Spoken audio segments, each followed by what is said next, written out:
Bago sa kopya ng karakter ni Dennis Trillo ang Pulang Araw, may ibang laban munang hinarap ang cast na baka pati sa inyo ay magpatakam. Kung anong Pinoy dish ang nanaig, adobo ba o sinigang? Watch this.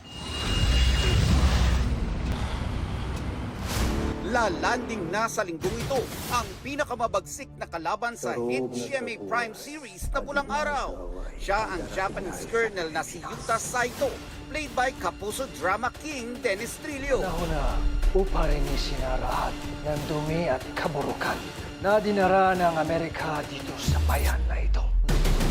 Enoeka! Banzai! Banzai! Ito ang kanyang kauna-unahang major kontrabida role na magpapahirap kay na Adelina, Teresita, Hiroshi at Eduardo.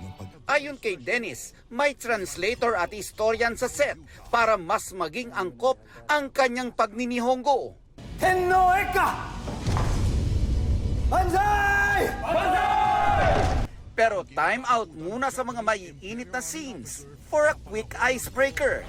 Tinanong namin ang cast ng Pulang Araw kung anong bet nilang maasim na ulam. Sa inilabas na listahan na 100 best soups in the world ng online gastronomic database na Taste Atlas, number 17 ang sinigang, habang top 38 naman ang sinigang na baboy. Pero syempre, di pa patalo ang adobo na nasa top 100 pork dishes in the world. Team adobo o team sinigang ka ba? Sinigang. Halong hira. Team sinigang ako eh. Pero masarap talaga yung adobo. Sige na nga, adobo na lang.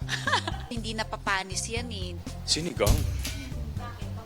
Oo, kasi meron akong fondest childhood memory nung buhay pa yung mom ko eh. Yung isang facet ng love na ipinapakita niya sa akin is through food, which is yung sinigang. Siyempre akong gusto yan, pero siguro doon tayo sa mas healthy, team sinigang. Ay, nako, pinagsasabay ko kasi yan. Yung ilalagyan mo ng sarsa yung kanin ng adobo, tapos may sabaw ng sinigang on the side. Sa huli, mukhang lamang ang team sinigang. Mabuhay ang may asin. Maaasin. Mga kapuso, maging updated sa showbiz happenings anumang oras. Mag-subscribe sa GMA Integrated News sa YouTube. At para sa mga kapuso abroad, bisitahin ang GMA Pinoy TV at www.gmanews.tv.